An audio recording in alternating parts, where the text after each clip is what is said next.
শুভেচ্ছা সহ আমন্ত্রণ প্রত্যেককে নিলয় গ্রিন ব্লক এটিএন সংলাপে আপনাদের সাথে আছি আমি আমিনুল মজলিস।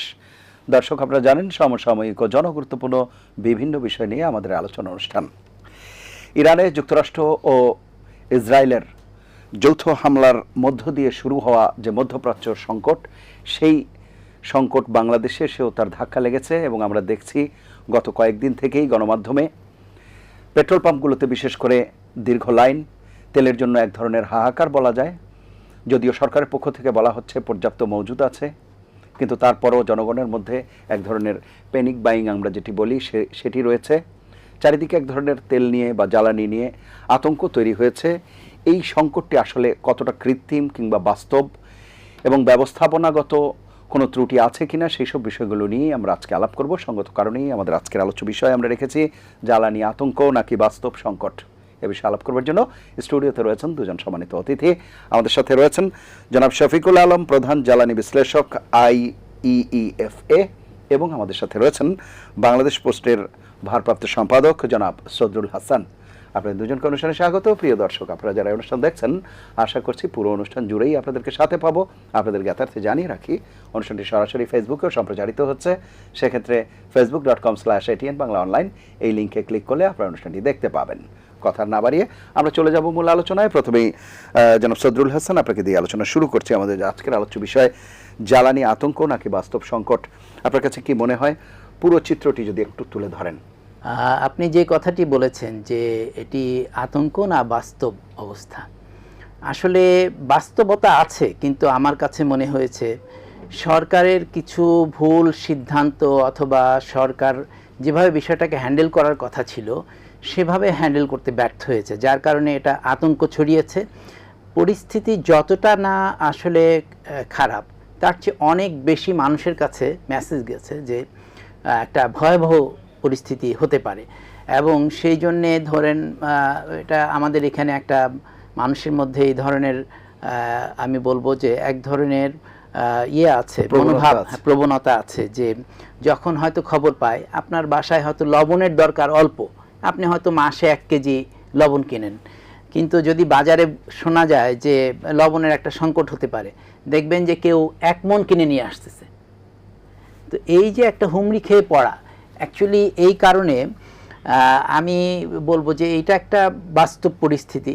শুধু আপনার এনার্জি ক্রাইসিস, একটা যুদ্ধের কারণে যেখান দিয়ে বিশেষ করে হরমুজ প্রণালী, যেই জায়গাটা দিয়ে আমাদের মধ্যপ্রাচ্য থেকে তেলের সরবরাহটা আসে, মানে সব ধরনের এনার্জি, আপনি তেল বলেন, গ্যাস বলেন বা অন্য যেই ধরনের জ্বালানি আমরা বলি, এগুলো মানে অন্যান্য বাই প্রোডাক্ট সবই ওখান দিয়ে আসে।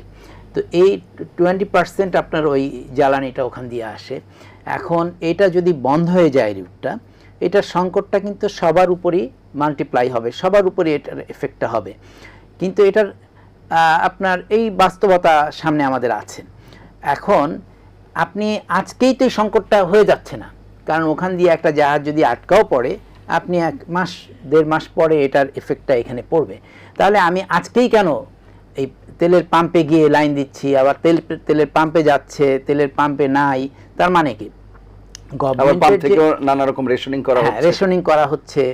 আবার আপনার এরকমও তো নিউজ আমাদের কাছে এসছে যে আপনার পানির ট্যাঙ্কিতে নিজে মাটির নিচে আপনার রেখে এটা রিজার্ভ করে কি বলে সংকট তৈরি, কৃত্রিম সংকট। মানে আমরা এর আগে যেমন দেখেছি সয়াবিনের সময় যে খাটের নিচে সয়াবিন জমা করে রেখেছে, অনেক দোকানে আপনার উপরে অথবা নিচে দেখা যাচ্ছে যে এইভাবে এটা রেখে একটা মজুত করে রাখা হচ্ছে।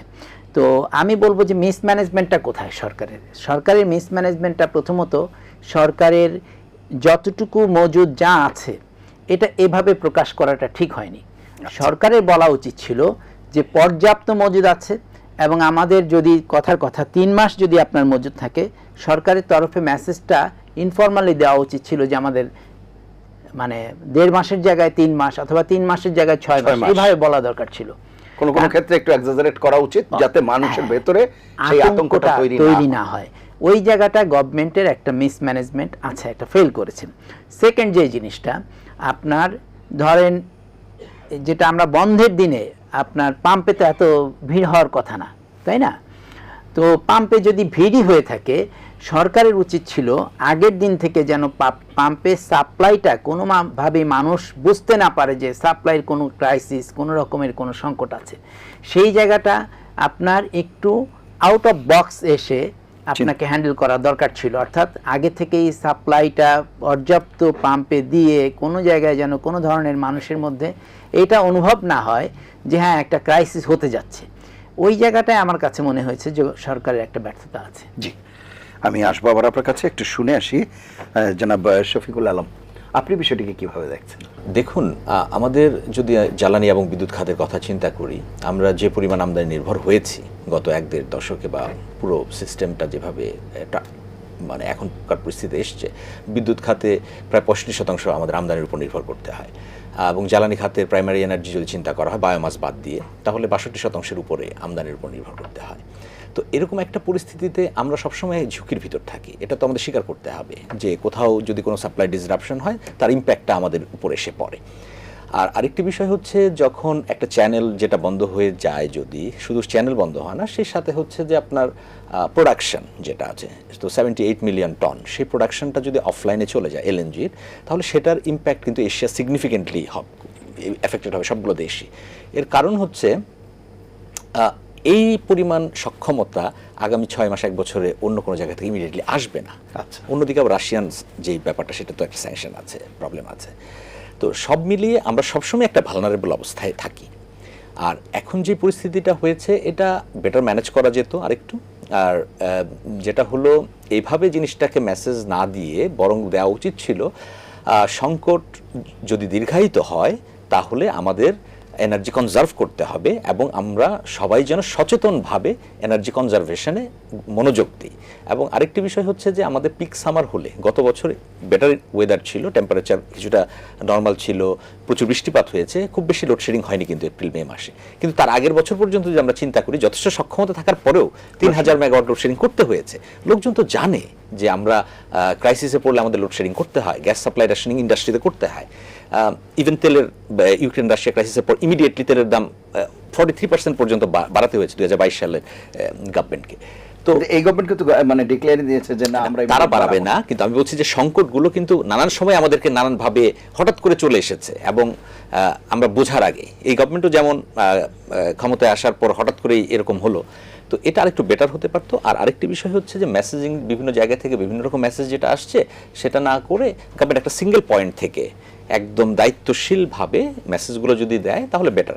আর আরও একটি বিষয় হচ্ছে যে, হ্যাঁ, সব খবর সবার কাছে জানার উচিত না, মানে এই 16 কোটি 18 কোটি মানুষকে সবার সব বিষয়ে একদম ডিটেলস এত দরকার নেই, বরং তাদেরকে কমফোর্ট দেয়া যে আমরা এটাকে ম্যানেজ করছি, বেটার ম্যানেজ করব, এবং আমরা এলএনজি যেটা গভর্নমেন্ট আমদানি করছে, যদিও চড়া দাম, তারপর তো গভর্নমেন্ট 2টা নতুন কার্গো কিনেছে যেটা আসবে স্পট মার্কেট থেকে। তো এই মেসেজগুলো গভর্নমেন্ট দিয়ে পরিস্থিতিটা একটু বেটার রাখতে পারতো আমার মনে হয়।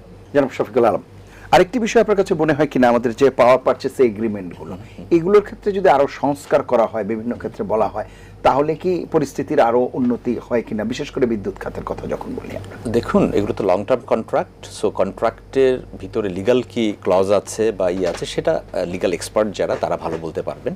আমি সেটা আসলে আমি বলতে পারবো না, কারণ আমি তো মোস্টলি টেকনিক্যাল এবং ইকোনমিক এবং ফাইন্যান্সিয়াল এই জিনিসগুলো অ্যানালাইসিস করি। তবে একটি বিষয় হচ্ছে যে, আমাদের বিদ্যুৎ কেন্দ্রগুলো যেগুলো আমরা করেছি, সেই তুলনায় আমাদের চাহিদা বাড়েনি, এটা একটা বিষয়। এবং অবশ্যই ইউক্রেন রাশিয়া ক্রাইসিসের জন্য তাই আমাদের ইকোনমিক গ্রোথটা কিছুটা পড়ে গেছে। তারপর তার আগে কোভিড-19 ছিল, সো সব কিছু মিলিয়ে আমাদের ইকোনমিক গ্রোথ সেই লেভেলের হয়নি, যেটা আমাদের এই পাওয়ার প্ল্যান্টগুলোর জন্য চাহিদা অনুযায়ী আমরা আমাদের ইকোনমিক গ্রোথকে নিয়ে যেতে পারতাম, সেটা হয়নি। সে কারণে আমাদের সারপ্লাস ক্যাপাসিটি আছে, এতে কোনো ভুল নেই। এবং সারপ্লাস ক্যাপাসিটি থাকা মানে কিন্তু হচ্ছে, আপনার বিদ্যুৎ কেন্দ্র বসে থাকলে আপনাকে ভাড়া দিতে হবে।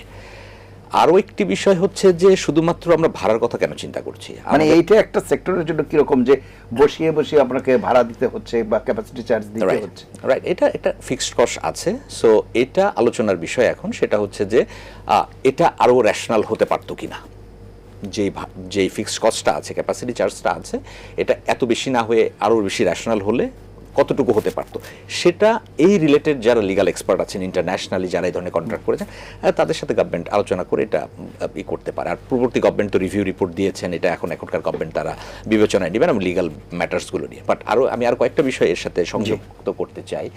সেটি হচ্ছে যে, আমাদের কিন্তু আরও একটি বিষয় আছে যে বিদ্যুৎ খাতে খরুচে পাওয়ার প্ল্যান্টও আমরা ব্যবহার করি অনেক সময় বাধ্য হয়ে।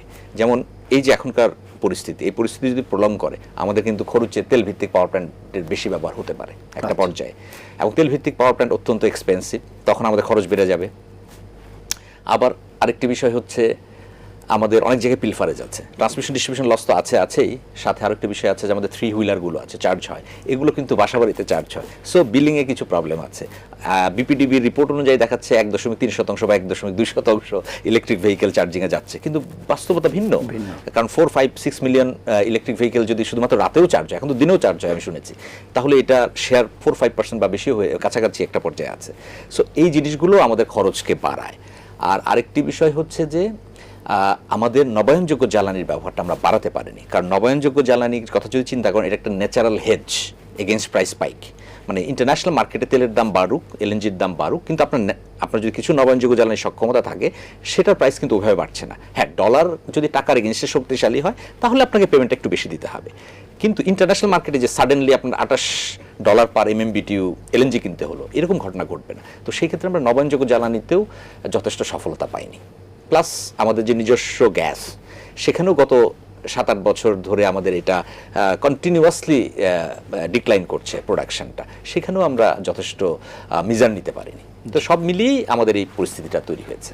সজল ভাই, আপনার কাছে কি মনে হয় যে এই চুক্তিগুলোর কথা বললাম, যে সেই চুক্তিগুলোতে সংস্কারের কথা অনেকেই বলছেন, সেই জায়গাতে যদি একটু আলোচনা করেন। আসলে যদি আমি আমার সাংবাদিকতার অভিজ্ঞতা থেকে বলি, এটা অনেকে অনেক কথা বলবেন, অনেক এক্সপার্টরা অনেক কথা বলবেন, কিন্তু আমার কাছে মনে হয়, আমি যেটা ফিল করি, এটা এই ধরনের চুক্তি, ইন্টারন্যাশনাল চুক্তি, এর সাথে আসলে অনেক কিছু লিঙ্ক থাকে। তো আপনার যারা এখানে ইনভেস্ট করে, তারা কিন্তু অনেক ইন্টারন্যাশনাল ব্যাংকের কাছ থেকে লোন নেয়, অনেক আপনার ইন্টারন্যাশনাল ইনভেস্টর থাকে, অনেক মেশিন সাপ্লায়ার থাকে, একটার সাথে আর একটা এতভাবে ইন্টারলিঙ্ক যে আপনি একটা চুক্তি, ওরা যারা আপনাকে লেন্ডিং করছে, তারা কিন্তু আপনার চুক্তিটা দেখে চুক্তির উপর ভিত্তি করে লেন্ডিংটা করছে।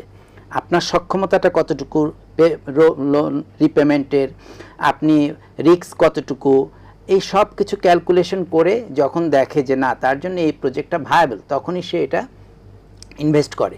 তো এই জন্যে আপনি হুট করে যদি বলেন যে আমি এটা রিভিউ করব, আমি এটা বাতিল করে দিব, এটা আসলে ইম্পসিবল। ইভেন ইন্টারিম গভর্নমেন্টও তো সেটি করে না।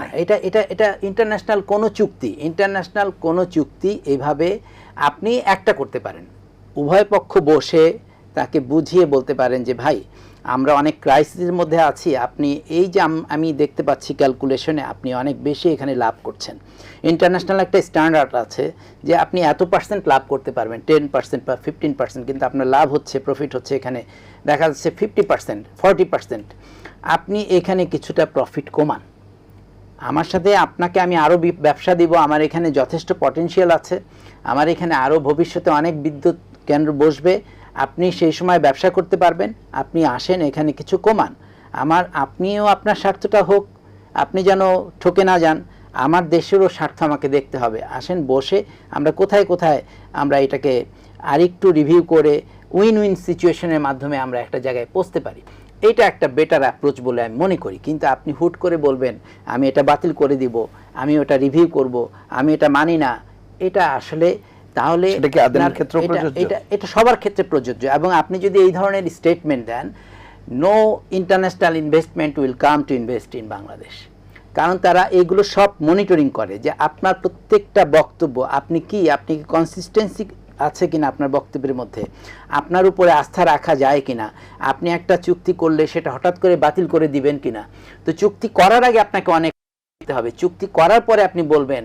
আপনি কিন্তু চুক্তি আমি যেই গভর্নমেন্ট, এখন তো বলা হয়েছে যে আগের গভর্নমেন্ট হয়তো কোনো ইল মোটিভ নিয়ে বা কোনো, এবং সেটা যে ছিল, আই মাস্ট সে, কারণ আমরা দেখেছি যে আপনার প্রত্যেকটা চুক্তিতে আপনার যারা এখানে ইনভেস্টর আছে তাদেরকে অনেক বেশি প্রফিট দেওয়া হয়েছে, এবং এই প্রফিটের আমরা যতটুকু শুনি জানি, এই প্রফিটের আসলে কাভারে অনেক টাকা এখান থেকে পাচার হয়ে গেছে।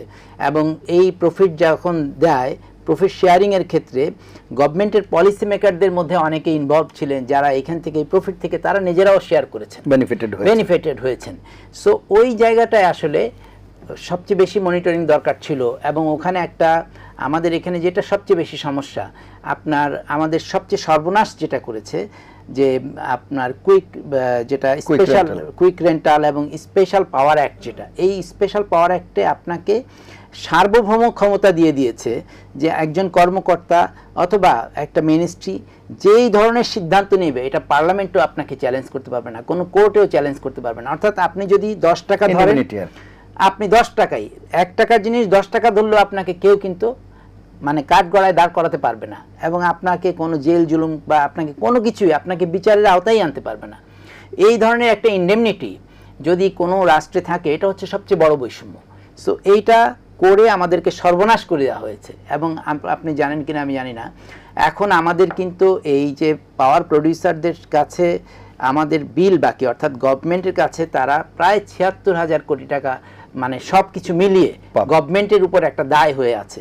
তারা শুধু প্রাইভেট যারা, ওরা পাবে ১৪,০০০ কোটি টাকার মতো। এবং ওদের আজকে একটা প্রেস কনফারেন্স আছে, ওরা হ্যাঁ যেটা ওরা বলতে চাচ্ছে যে ওদের এই সমস্ত যদি পাওনা পরিশোধ না করা হয় ওরা একসময় সাপ্লাই বন্ধ করে দিবে। হয়তো এটা একটা থ্রেট, কিন্তু সরকারের সাথে ওদের যে একটা টানাপোড়েন চলছে, এবং এটার ইম্প্যাক্টটা হবে কি সাধারণ মানুষের উপর, লোডশেডিং বেড়ে যাবে, আপনার এরপরে সব কিছু আনম্যানেজেবল হয়ে যাবে।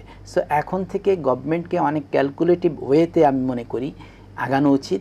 এবং এই চুক্তিগুলো কোনো কিছুই অসম্ভব না। দুই পক্ষ যদি বসে একজন আরেকজনকে কনফিডেন্সে নিয়ে যদি বলে যে আসেন আমরা এই চুক্তিগুলো আমরা একটা উইন উইন সিচুয়েশনের দিকে যাই, আপনারাও দেশের নাগরিক, আপনারা এই দেশেই থাকবেন, এখানে ইনভেস্ট করবেন, এবং বিদেশি যারা আছে তাদের কাছেও বলতে পারে যে আপনারা আরও সুযোগ পাবেন যদি আমাদের সাথে একটা সমঝোতায় আসেন, ভবিষ্যতে আরও ইনভেস্ট করার সুযোগ পাবেন। তো আমি মনে করি যে এটা সরকারের এইভাবেই আগানো উচিত। জি, অসংখ্য ধন্যবাদ। একটা বিরতি নিয়ে এসে আমরা এই আলোচনায় যুক্ত হচ্ছি। প্রিয় দর্শক, নিলয় গ্রিন ব্লক এটিএন সংলাপে পর্যায়ে নিচ্ছি বিরতি, থাকুন আমাদের সঙ্গে।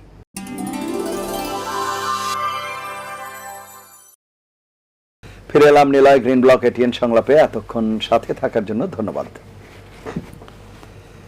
জনাব শফিকুল আলম, যে বিষয়টি আমরা আলাপ করছিলাম, এই যে চুক্তির ব্যাপারটি বলছিলাম, এই বিষয়টিতে আপনার কাছে মনে হয় কিনা, কারণ আমরা যখনই আলাপ করি আমরা তো রিজিওনাল একটা কোঅপারেশনের বাইরে যেতে পারছি না। বিশেষ করে আমাদের যদি যেই বিদ্যুৎ সংকটের কথা আমরা বলছি বা জ্বালানি সংকটের কথা বলছি, এ থেকে মোটামুটি একটু ম্যানেজেবল জায়গায় যাওয়া চেষ্টা করি কিংবা সহনীয় পর্যায়ে যাওয়ার চেষ্টা করি, সেই জায়গায় হয়তো আমাদেরকে রিজিওনাল যে জায়গাগুলো আছে সেইখানে আরও বেশি মনোযোগী হতে হবে। এই মনোযোগের জায়গায় আদানির ক্ষেত্রে একটা বিটার এক্সপিরিয়েন্স আমাদের আছে, যেটি এরই মধ্যে আলোচনায় এসেছে। কিন্তু আমার প্রশ্ন হচ্ছে, যেটি সদরুল ভাই বলছিলেন, যে ইন্টারন্যাশনাল কন্ট্রাক্টগুলো করার ক্ষেত্রে হুট করেই আমরা বাদ দিয়ে দিতে পারি না, এবং আমরা একটা যেহেতু দ্বীপে বাস করি না, আমাদেরকে অন্যান্য সম্পর্কগুলো বজায় রাখতে হয়, সেই জন্য, এবং ইন্টারিম গভর্নমেন্টও বাদ দেয়নি। এই ক্ষেত্রে আপনার কাছে কি মনে হয় যে এখন কি একটা খুব প্রপার সময় কিনা? কারণ এতদিন পর্যন্ত ভারত বাংলাদেশ সম্পর্কটা যে অবস্থায় ছিল, বিশেষ করে নির্বাচনের আগে এবং নির্বাচনের পরে এখন যে অবস্থায় যাচ্ছে, তাতে করে নেগোশিয়েট করা, বার্গেইন করা, এই জায়গাগুলো খুব বেশি মানে ভালো সময় কিনা আপনার কাছে কি মনে হয়?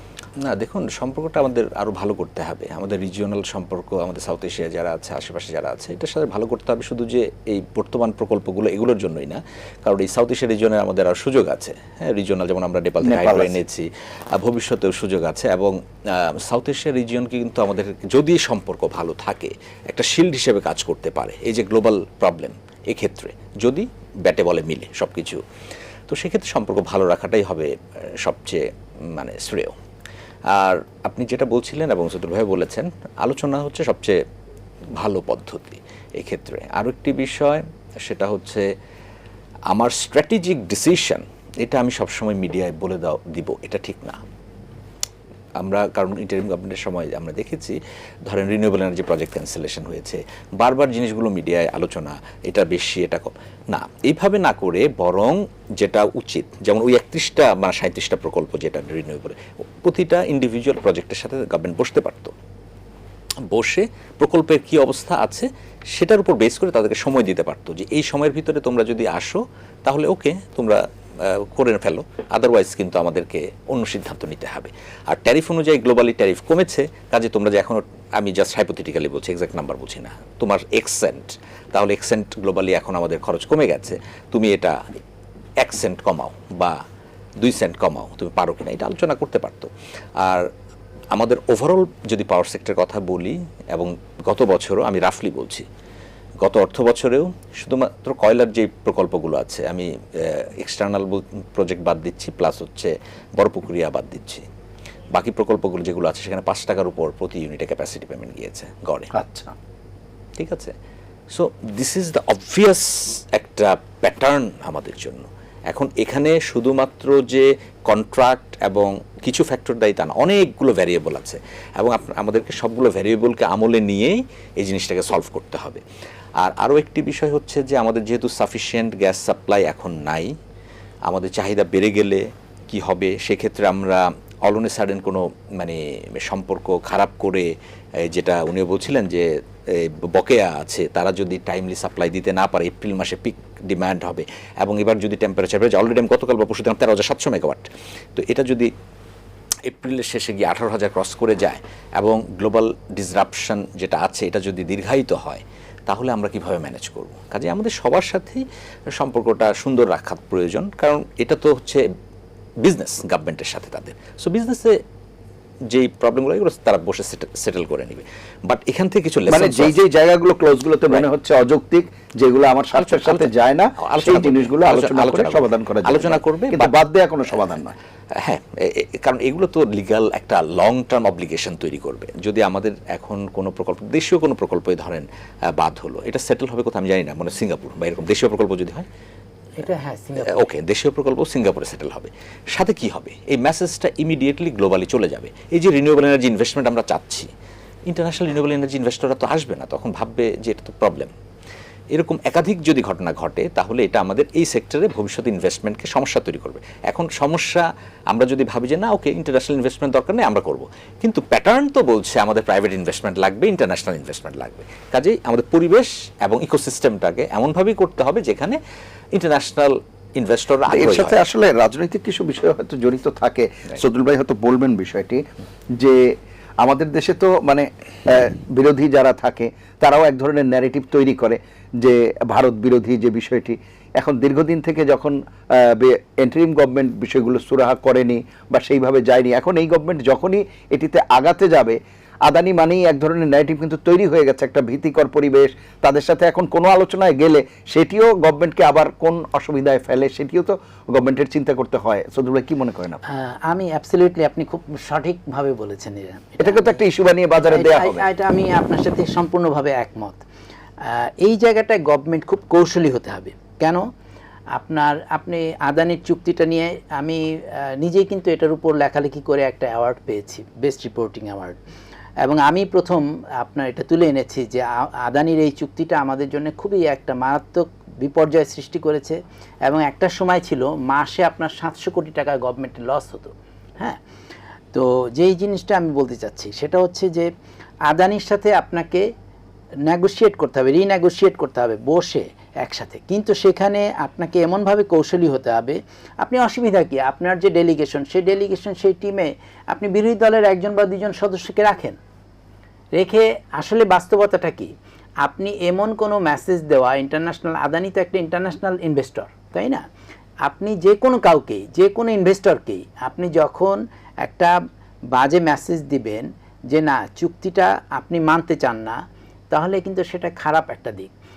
আর আদানির চুক্তি অবশ্যই ফল্টি চুক্তি, এই ব্যাপারে কোনো সন্দেহ নাই। কারণ আপনি খুব সিম্পল একটা জিনিস দেখেন, ভারত থেকে যে আমরা বিদ্যুৎ আমদানি করি সেটা 6 থেকে 8 টাকার মধ্যে পড়ে, আদানিটা 14 টাকা গিয়ে পড়ে। এটাই তো বোঝা যায় একই দেশে ভারত থেকে আপনি ভারতের একটা সরকারি কোম্পানি থেকে আমদানি করছেন, 6 থেকে 8 টাকা পড়ছে, আদানির কাছ থেকে যখন নিচ্ছেন তখন সেটা দাম পড়ছে 14 টাকা, 15 টাকা, ইভেন 20 টাকাও হয়েছে কখনো কখনো, আবার সেটি গড্ডায়। এবং সেখানে আপনি যে কোল আনবেন, কত দামে সে কোল কিনবে আপনি কোনো প্রশ্ন করতে পারবেন না। এরকমের ওখানে কনসেশনের কোনো প্রভিশন নাই। এই ধরনের অনেকগুলো লুফলস এখানে আছে, কিন্তু এগুলো বসে আপনার একটা কনফিডেন্স নিয়ে দুই পক্ষ খুব, আমি বলবো যে খুব কৌশলী হতে হবে আপনাকে, এটাতে যেন আপনার কাজটাও হাসিল হয় এবং এটা কোনো ধরনের ইন্টারন্যাশনাল যারা ইনভেস্টর তাদেরকে কোনো নেগেটিভ মেসেজ না দেয়। জি, আচ্ছা, এবার আরেকটি বিষয় আমরা আলাপ করব, সেটি হচ্ছে যে আইওসি যারা আছে, ইন্টারন্যাশনাল যারা এই কোম্পানি, ওয়েল কোম্পানি যারা আছে, তাদের ক্ষেত্রে আপনার কাছে কি মনে হয়, আমাদের তো বাপেক্সের যে সক্ষমতা, তাতে করে আপনি বলছিলেন যে ক্রাইসিসের যে অবস্থা, তাতে কি ওই জায়গাটায় জোর দেওয়ার ব্যাপারটাকে আপনি কিভাবে দেখছেন? অবভিয়াস আমাদের কাজ করতে হবে, এবং বাপেক্সের সক্ষমতার বিষয়টা এটা তো আসলে অনেক দিন ধরে আলোচনা হচ্ছে। সো এটা শুধু যে আলোচনার পর্যায়ে আছে তা না, মানে এটা বাজেটও একটা ফ্যাক্টর। আমরা প্রতি বছর যখন বাজেটটা অ্যালোকেট করি তখনও তো আমরা দেখতে পাই যে আমরা আসলে কোন জায়গায় গুরুত্বটা বেশি দিচ্ছি।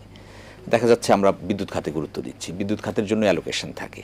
একটা পর্যায়ে আমাদের বিদ্যুৎ উৎপাদন সক্ষমতা অত্যন্ত কম ছিল, চাহিদা অত্যন্ত বেশি ছিল, তখন বিদ্যুৎ খাতের অ্যালোকেশনটা বেশি ছিল, দরকার ছিল, এটা অবভিয়াস। কিন্তু সেটা করতে গিয়ে তো আমরা জ্বালানি নিরাপত্তাকে ঝুঁকির মধ্যে ফেলে দিয়েছি, এবং আমরা সক্ষমতা থাকার পরে অনেক সময় উৎপাদন করতে পারি না শুধু ওই কারণেই। কাজেই গভর্নমেন্টকে বাপেক্সের সক্ষমতা বাড়াতে হবে এবং এটা বাজেটের অ্যালোকেশন বাড়াতে হবে, এবং সেই সাথে আমাদের নিজস্ব গ্যাস, বাপেক্সের যে বিদ্যমান সক্ষমতা তা দিয়ে তো আমার এই ক্রাইসিস ম্যানেজ করা সম্ভব না। সেই ক্ষেত্রে আইওসি যাদের কথা বলছি, ইন্টারন্যাশনাল ওয়েল কোম্পানি যারা আছে, তেল গ্যাস অনুষদ, তাদের প্রতি মনোযোগী হওয়া, নাকি কেবলমাত্র দেশপ্রেমের কথা বলে আমরা তাদেরকে দূরে সরিয়ে রাখবো, বিষয়টা কি এরকম? না, সেটা না। এটা শুধু আমাদের পুরো হলিস্টিক জিনিসটা প্রয়োজন। কারণ হচ্ছে যে আমরা গ্যাসের যে কথা বলছি, আইওসিগুলোকে এনে যে আমরা উৎপাদন করব সেটা, প্লাস অ্যাকচুয়ালি আমরা কতটুকু গ্যাস আমরা কনজিউম করব 2040-এ এবং 50-এ, সেই জিনিসটাকে প্রপারলি অ্যাসেস করা, এবং সেখানে অন্যান্য সোর্স যেগুলো থাকবে সেই সোর্সগুলোর কতটুকু কন্ট্রিবিউশন থাকতে পারে, আমরা রিয়েলিস্টিক্যালি সেটা আমরা কোথায় দেখতে পাচ্ছি, সেখানে রিনিউয়েবলের কন্ট্রিবিউশন কী থাকবে, এবং এনার্জি এফিসিয়েন্সিকে আমরা কোন পর্যায়ে নিতে পারবো, এই সব কিছুকে অ্যাসেস করেই আমাদের জিনিসটাকে করতে হবে। এখন বিষয়টা হচ্ছে যে আমরা যদি প্রপার জিনিসটা অ্যাসেস করে না করি, আবারও সেই ওয়ান ডাইমেনশনাল জিনিস হতে পারে। যেমন হচ্ছে যে এলএনজি যখন আমদানি শুরু হয়েছে, সেই সময় যদি আমরা আরও বেটার ডিসিশন, আমি জানি না, আর একটু বেটার ডিসিশন নেওয়া যেত হয়তো বা নিজস্ব গ্যাসের ক্ষেত্রে, তাহলে হয়তো এই অতিরিক্ত এক্সপেন্সিভ যেই এলএনজি, সেই ঝুঁকিতে হয়তো আমরা এইভাবে পড়তাম না। আর আরও একটি বিষয় হচ্ছে যে নবায়নযোগ্য জ্বালানি, এটা আমরা কোনোভাবেই আমরা এক্সপ্লোর করতে পারি নাই, এক্সপ্লয়েট করতে পারি নাই। এটাও যদি পারতাম, আমাদের আজকের এই পরিস্থিতিটা হতো না, এবং অনেকভাবেই আমরা সাশ্রয় করতে পারতাম।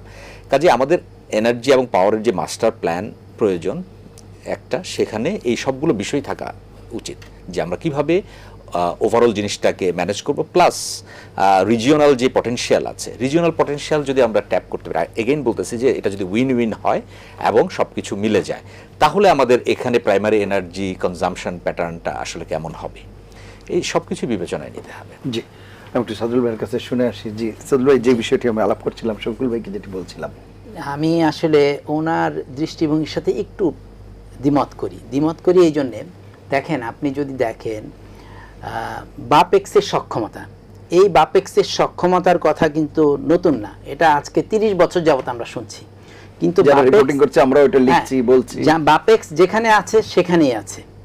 বাপেক্সের কিন্তু আপনি সিম্পল দেখেন না, গভর্নমেন্ট একবার একটা উদ্যোগ নিল, 100টা কূপ খনন, কয়টা হয়েছে?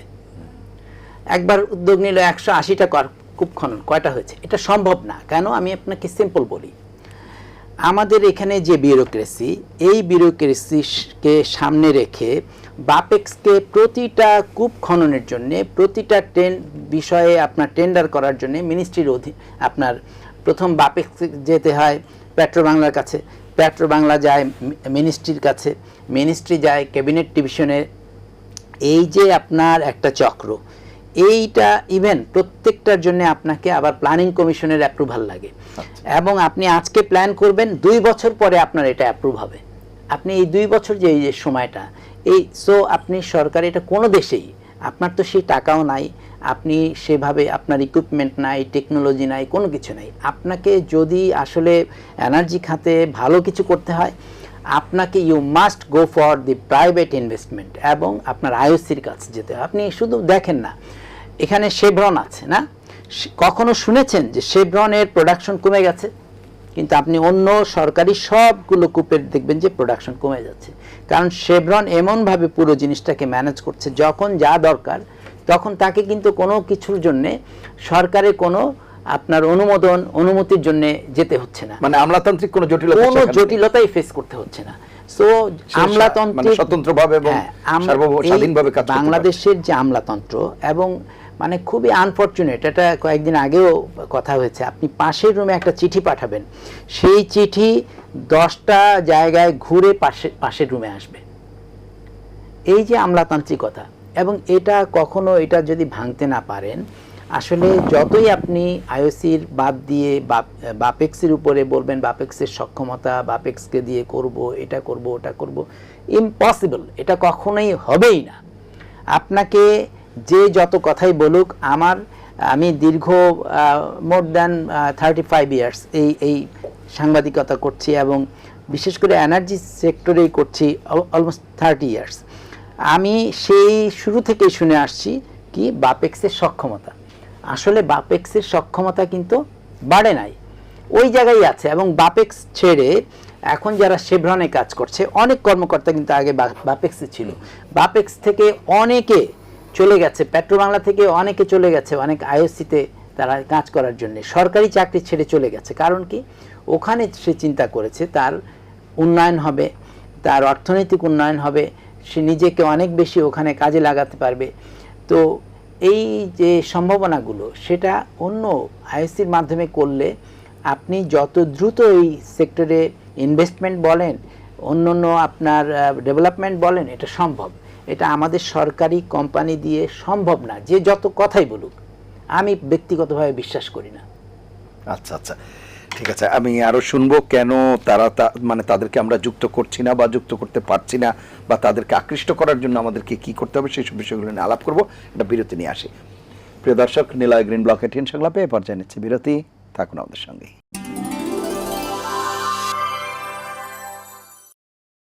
ফিরে এলাম নিলয় গ্রিন ব্লক এটিএন সংলাপে, এতক্ষণ সাথে থাকার জন্য ধন্যবাদ। জনাব সদরুল হাসান, বিরতির আগে আমরা যেটি আলাপ করছিলাম যে আইএসওগুলোকে আমরা অ্যাট্রাকটিভ করার জন্য অনেকেই বলে থাকে যে যেটা প্রোডাকশন শেয়ারিং কন্ট্রাক্ট যেগুলো, সেগুলোকে উন্নত করা বা সেগুলোকে সংস্কার করা, আপনার কাছে কি মনে হয়? হ্যাঁ, এটা অবশ্যই কন্ট্রাক্টগুলো সংস্কার করতে হবে, কারণ আপনার এটা হচ্ছে আপনি কোনো স্ট্যাটিক বিষয় না, এটা একটা ডায়নামিক বিষয়। আপনার গ্লোবাল ট্রেন্ড যখন যেভাবে থাকে, সেটাকে তার সাথে কোঅপ করতে হবে আপনাকে। ধরেন আপনার পাশের রাষ্ট্র মিয়ানমার, ওদের ওখানে কিন্তু অনেকগুলো আইওসি এর আগে ইনভেস্ট করেছে, তেল গ্যাস এক্সপ্লোর করেছে। আপনার আমাদের প্রতিবেশী রাষ্ট্র ভারতে আছে, তো ওরা কি ধরনের প্যাকেজ অফার করছে, ওরা কি ধরনের ইনসেনটিভস দিচ্ছে, আপনাকে সেটার সাথে মিলিয়ে কিন্তু আপনার একটা প্যাকেজ তৈরি করতে হবে। ওরা চিন্তা করবে যে এইখানে আমি ইনভেস্ট করলে আমি কি পাচ্ছি, কি ধরনের আমার প্রফিট হবে। এই জিনিসগুলো যদি আপনি টাইম টু টাইম সংস্কার না করেন, তাহলে আপনি কোনো ভালো ইনভেস্টর পাবেন না। এবং আপনাকে লং টার্ম যখন কন্ট্রাক্ট ওরা করবে, তখন কিন্তু আপনার ওদের একটা বিশাল ইনভেস্টমেন্ট ওখানে লাগে, এবং এটা একেবারেই চোখ বন্ধ করে ইনভেস্টমেন্টটা করতে হয়, আপনি কি পাবেন কি পাবেন না।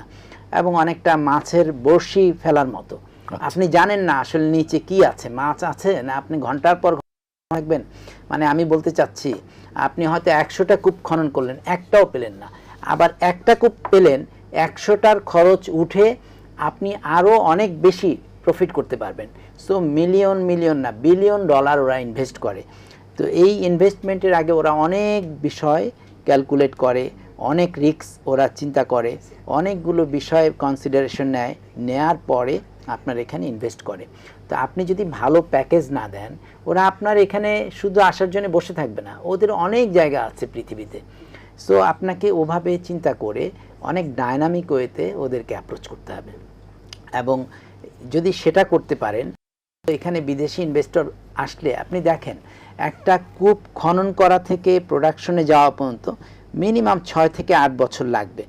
আপনি গত 15, 16 বা 17 বছরে আপনি দেখেন তো কোনো রকমের কোনো, অথচ আমরা যদি এই ধরনের ইন্টারন্যাশনাল বড় কোম্পানি অনেকগুলো এসেছিল, কনকো ফিলিপস একসময় এসেছে, আমেরিকান কোম্পানি, ইভেন শেভরনও অনেকবার গভর্নমেন্টকে অ্যাপ্রোচ করেছে যে আমরা অনশোরে করতে চাই, আমরা অফশোরেও করতে চাই। কিন্তু গভর্নমেন্টের তরফে, এই যে শফিক ভাই একটু আগে বলেছেন, তাদের টার্গেট ছিল এখানে ইনভেস্টমেন্ট না করে এলএনজি ইম্পোর্ট কিভাবে বাড়ানো যায়। কারণ এলএনজি ইম্পোর্টের সাথে অনেকের ব্যবসা বাণিজ্য ছিল। এখান থেকে এলএনজি যারা ইম্পোর্ট করেছে, তাদের কাছ থেকে অনেক ধরনের ইনভলভমেন্ট তাদের, আমাদের এখানে যারা রাষ্ট্র ক্ষমতায় ছিল যে দল, আমি বলবো আওয়ামী লীগের অনেক নেতা, অনেক পলিসি মেকার এই ধরনের কোম্পানি যারা এখানে এলএনজি ইম্পোর্ট করত এটাকে উৎসাহিত করেছে।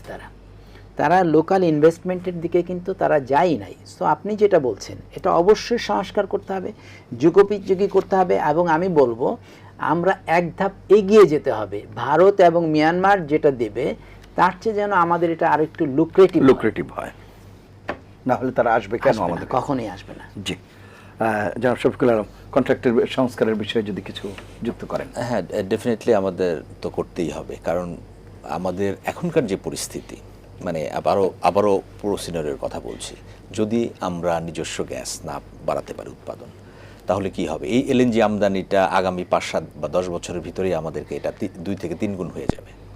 তো সেক্ষেত্রে আমরা কীভাবে সারভাইভ করব? আমাদের এই হাই কস্টটা কম্পেয়ার করতে হবে। যেমন ধরেন যে গত 18 অগাস্ট থেকে আমরা এলএনজি আমদানি করি, যদি আমার ভুল না হয়, 25 জুন পর্যন্ত যতটুকু এলএনজি আমদানি করেছি তার জন্য যে খরচ হয়েছে সেটা হলো অক্টোবর, ওই টাইম থেকে 25 জুন পর্যন্ত, মানে 7 বছর সামথিং।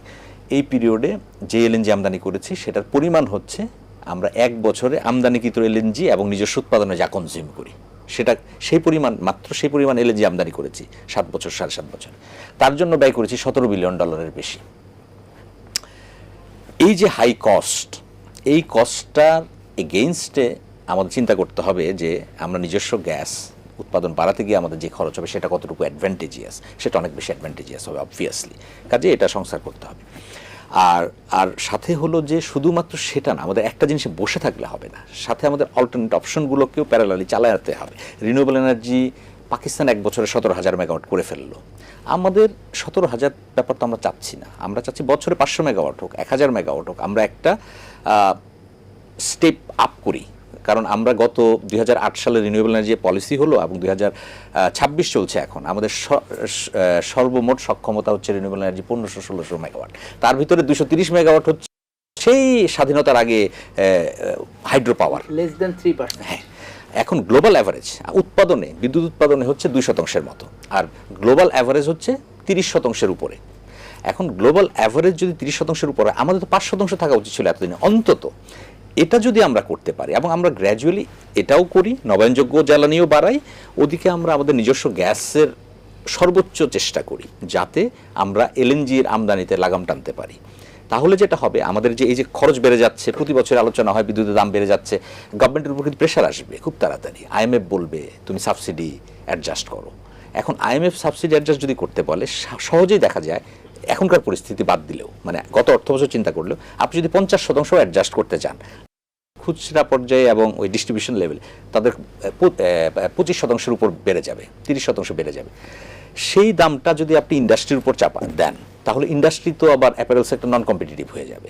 কাজে এই আমি বলতে চাচ্ছি পুরো জিনিসটাকে অ্যাসেস করে আমাদের বেটার ডিসিশন নেওয়া, যেটা আমাদের পুরো ইকোনমিকে অ্যাকচুয়ালি সাস্টেইন করতে সহায়তা করবে। জি, সজল ভাই, এই যে রিনিউয়েবল এনার্জির কথা বারবার বলা হচ্ছে, সৌরবিদ্যুতের ক্ষেত্রে তো আমাদের একটি ব্যাপার, কনভেনশনাল যে পাওয়ার প্ল্যান্ট, সেই সব জায়গায় তো জমি অধিগ্রহণ বা এইসব ঝামেলাগুলো যথেষ্ট হয়, আমরা বিঘার পর বিঘা জমি লাগে সেগুলো পাওয়ার প্ল্যান্ট স্থাপন করতে, কিন্তু রিনিউয়েবল এনার্জির ক্ষেত্রে তো সেটাও থাকে না, তা মানে সেই রকম অবস্থা তৈরি হয় না।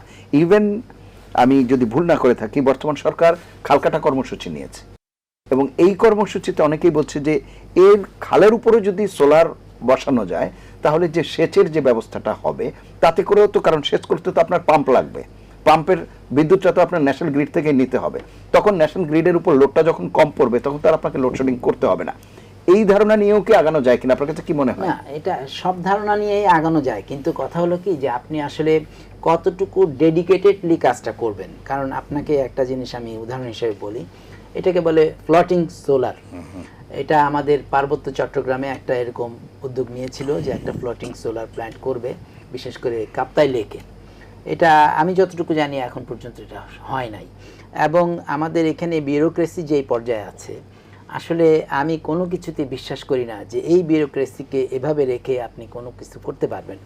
আপনার অ্যাগ্রেসিভ প্ল্যান নিতে হবে, পলিটিক্যাল যদি আপনার কমিটমেন্ট থাকে এবং আপনি সেভাবে অ্যাগ্রেসিভলি যদি আগাতে পারেন সেটা সম্ভব, তবে 20,000 কিলোমিটার খাল খননের কথা বলা তবে হচ্ছে এই যে দেশের প্রত্যন্ত অঞ্চলে। খাল খননটা, যেটা আসলে আমি জানি না, এটা টেকনিক্যাল পার্সন যারা আছেন ওনারা বলবেন টেকনিক্যালি এটা কতটুকু ভায়াবল হবে, কারণ একটা খাল তো খুব সরু, খালটা কিন্তু অনেক বড় না। বাট আমরা ফ্লোটিং সোলার প্ল্যান্ট যেগুলোর কথা বলি ইন্টারন্যাশনালি বিভিন্ন হয়েছে, যেমন এটা আসলে- ক্যালিফোর্নিয়া খালের উপরও হ্যাঁ, আছে, সেটা অনেক থাইল্যান্ডে বড় আছে। জায়গার উপরে, অনেক বড় জায়গার উপরে হয়। হ্যাঁ, বিশেষ করে ওয়াটার বডি বা যেটা বলে জলাশয়ের উপরে অনেক বড় জায়গা নিয়ে করে, এবং ভারতেও হয়েছে। ভারতেও আছে। হ্যাঁ, কিন্তু আমাদের এখানে এটা খালের উপরে কতটুকু ঠিক সম্ভব হবে, মানে খাল যদি প্রশস্ত করা হয়, হ্যাঁ, প্রশস্ত করা হলে সেটা সম্ভব। বাট এটা নিয়ে গভর্নমেন্ট কাজ করতে পারে, ডেফিনেটলি কাজ করতে পারে, এবং idea is very good idea. তাহলে আপনাকে আলাদাভাবে জমি অধিগ্রহণ, আপনি যেটা বলছিলেন যে আলাদাভাবে জমি অধিগ্রহণ, জমির জন্য নতুন করে আপনার বন্দোবস্ত করা, এবং সবকিছু আপনি করলেন, তারপর দেখা গেল যেহেতু একক মালিকানায় না, এত জমি তো একজনের মালিকে থাকে না, তখন তারা কি করে সেটি যে আবার কেস করে দিলে আপনাকে আবার 5 বছর বসে। আইডিয়াটা খুবই ভালো, কিন্তু টেকনিক্যালি আমি আসলে যেহেতু টেকনিক্যাল পারসন না, আমি ঠিক বলতে পারবো না। তবে এটা যদি টেকনিক্যালি ভায়াবল হয়, it will be very excellent project. এবং অনেকে বলে যে এটা থেকে ডাবল পি অর্জন করা সম্ভব, পাওয়ার এন্ড প্রোটিন, আপনি নিচে মাছও চাষ করতে পারছেন। Very excellent project, I must say, যে এটা যদি এভাবে করা যায়, টেকনিক্যালি এর ভায়াবিলিটি সম্পর্কে আমি জানি না, কিন্তু যদি এটা করা যায়, এটা definitely it will be very productive, very excellent project. এবং গভর্নমেন্ট এখনই উচিত, মানে এটা ডিলে না করে ইমিডিয়েটলি এটার জন্য উদ্যোগ অ্যাসেস করা, এবং আপনাকে অ্যাগ্রেসিভ হতে হবে। আপনি বিদ্যুৎ ক্ষেত্রে বা এনার্জি ক্ষেত্রে যে কোনো প্রজেক্ট করেন, এটা অনেক সময় লাগে যেহেতু, এবং বিউরোক্রেসি এর কিন্তু পরতে আপনাকে আটকে দেবে। সো আপনাকে খুব অ্যাগ্রেসিভলি পলিটিক্যাল কমিটমেন্ট, পলিটিক্যাল উইলটাকে আপনি এখানে ব্যবহার করতে হবে, এবং আপনি জনসমর্থন নিয়ে যে এখানে যদি বিদ্যুৎ হয়, এলাকার মধ্যেই মানুষ পাবে বিদ্যুৎ, ওই ভিশনটা যদি নিয়ে আপনি এগোতে পারেন, আমি বলবো যে এটা খুবই ভালো একটা আপনার প্রজেক্ট হবে, এবং সরকারের এটা ইমিডিয়েটলি করা উচিত। অসংখ্য ধন্যবাদ শফিকুল আলম, যদি কিছু যুক্ত করেন শেষ করবো আমরা। আপনি যেটা বলছেন, এটা গভর্নমেন্ট ফিজিবিলিটিটা অবশ্যই অ্যাসেস করে দেখতে পারে, এবং সেটা ইয়েটা কত হবে, প্রস্ত কত হবে, সেই জায়গাগুলো দেখার বিষয় আছে। দু একটা জায়গা, সেটা হলো যে রুপটপে এখনও যথেষ্ট পটেনশিয়াল আছে, যদিও আমাদের বাসাবাড়ির রুপটপগুলোতে সমস্যা হয়েছে নানান কারণে, কিন্তু ইন্ডাস্ট্রিয়াল রুপটপগুলোর যথেষ্ট পটেনশিয়াল আছে।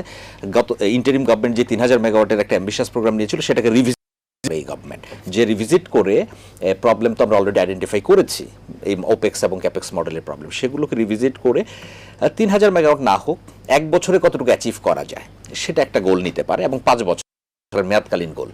আর আরেকটি বিষয় হচ্ছে জমির সমস্যা আছে অবভিয়াসলি, কিন্তু আমাদের যেই special economic zone, national special economic জোনে কিন্তু অনেক জায়গা অ্যাকোয়ার করা আছে, সেখানে গভর্নমেন্ট কয়েকশো মেগাওয়াট করতে পারে, এবং সেটা পিপিপির আন্ডারে করতে পারে। গভর্নমেন্ট ট্রান্সমিশন লাইন করে দিল, ওই জমিটা ব্যবহার করলো, এবং টেন্ডার করে সর্বনিম্ন দরে কিন্তু করতে পারে, কারণ জমিও কিনতে হচ্ছে না বা ভাড়া মানে অ্যাকোয়ার করতে হচ্ছে না, ট্রান্সমিশন কষ্ট গভর্নমেন্ট বিয়ার করলো, এই মডেলটা। আরেকটা বিষয় আপনি হয়তো দেখবেন, ওয়ার্ল্ড ব্যাংক মাঝখানে একটা ফিজিবিলিটি স্টাডি করেছিল জামালপুরের চর এরিয়াতে, ওখানে 6000 মেগাওয়াট করার মতো একটা পসিবিলিটি আছে। বাট আমাদের ওভারঅল অনেক কিছু চিন্তা করতে হবে। 6000 মেগাওয়াট হয়তো আমরা এখন না, আমরা গ্র্যাজুয়ালি করি, আমরা আপাতত 500 দিয়ে স্টার্ট করি, কিন্তু গভর্নমেন্টকে শুরু করতে হবে। আর এই গভর্নমেন্ট অলরেডি একটা এনার্জির প্ল্যান দিয়েছে আমরা দেখেছি, হ্যাঁ, কিন্তু পাওয়ার সেক্টরের কোনো প্ল্যান দেয়নি। তো হয়তো এই পরিস্থিতি কিছুটা স্বাভাবিক হলে বা যে অবস্থা দাঁড়িয়েছে, তাহলে তারা হয়তো প্ল্যান দিবে, কিন্তু এবং energy and power system master প্ল্যানও তারা হয়তো অ্যাপ্রুভ করবে। কিন্তু সেক্ষেত্রে আমার মনে হয় একটা বিষয় অত্যন্ত গুরুত্বপূর্ণ, ইন্টারিম গভর্নমেন্টের সময় তাড়াহুড়ো করে তারা এটা করার চেষ্টা করেছে। সেক্টর এক্সপার্ট এবং ইম্পর্টেন্ট স্টেক হোল্ডার, তাদের সাথে অনেক বেশি এঙ্গেজমেন্ট প্রয়োজন, কারণ এই ধরনের একটা ন্যাশনাল মাস্টার প্ল্যান যদি করা হয়, অতীতের মাস্টার প্ল্যানগুলো উনিও জানেন করা হয়েছে, কোনোটাই কিন্তু বাস্তবায়ন সম্ভব হয়নি। এখন আমরা যদি সময় নিয়ে এই ধরনের পলিসি করার পরে যদি 2 বছর পর রিভিশন করতে হয়, এটার কস্ট ভেরি হাই, এই হাই কস্ট কিন্তু আমরা বিয়ার করতে পারছি না। কাজেই গভর্নমেন্টের এটা প্রপার একটা স্টেক হোল্ডার কনসালটেশন করে, আমাদের নিজস্ব বিশেষজ্ঞ যারা আছে তাদের মতামত নিয়ে একটা প্ল্যান করুক, যেটাতে আমাদের ক্লিন এনার্জির কন্ট্রিবিউশন থাকবে, নিজস্ব গ্যাস থাকবে, এবং আমরা আমদানি নির্ভরতা কমাতে পারবো। অসংখ্য ধন্যবাদ আপনার দুজন কর্মশালায় অংশ নেওয়ার জন্য। প্রিয় দর্শক, এই ছিল আজকের নিলয় গ্রিন ব্লক এটিএন সংলাপ। পরবর্তী অনুষ্ঠান দেখার আমন্ত্রণ জানিয়ে বিদায় নিচ্ছি। সবাই ভালো থাকবেন, সুস্থ থাকবেন, আশা করি এটিএন বাংলার সঙ্গেই থাকবেন। আল্লাহ হাফেজ।